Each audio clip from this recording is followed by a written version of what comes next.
Ну що ж, продовжуємо викриття російських. We continue to expose Russian fakes that fill the informational space not only in Ukraine, but in the whole world, in order to promote the Russian version of the aggression against Ukraine.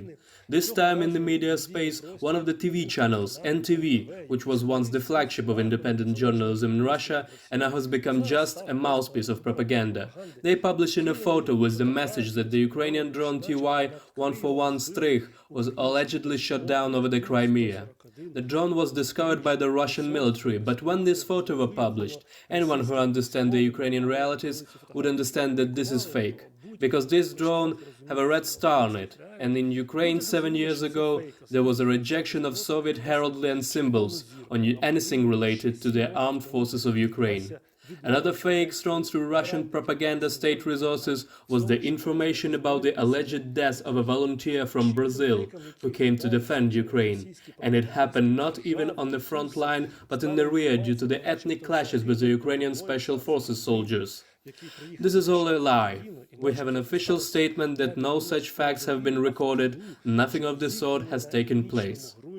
This is a type of the mirrored response that Russia is making now, when it is trying to increase its offensive power in the Ukraine at the expense of the Syrians, although frankly the Ukrainian military calls this effort insignificant, and they will not do Russia any good.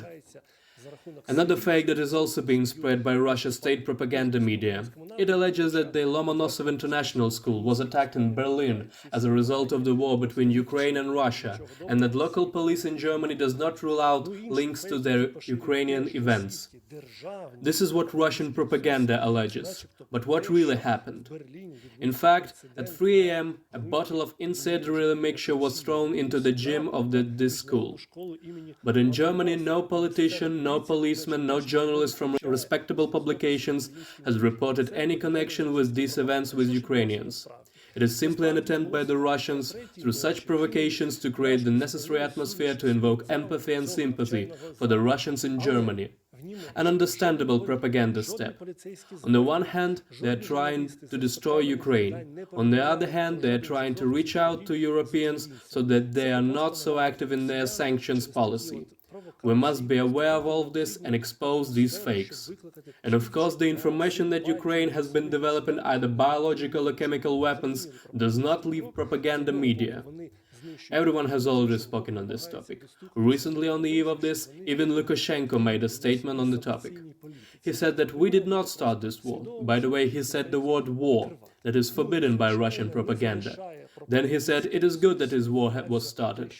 But in the end, he added that Ukraine produced biological weapons, and it is good that because of the military action, it was stopped, as there was supposed to be some kind of explosion. It is all fake.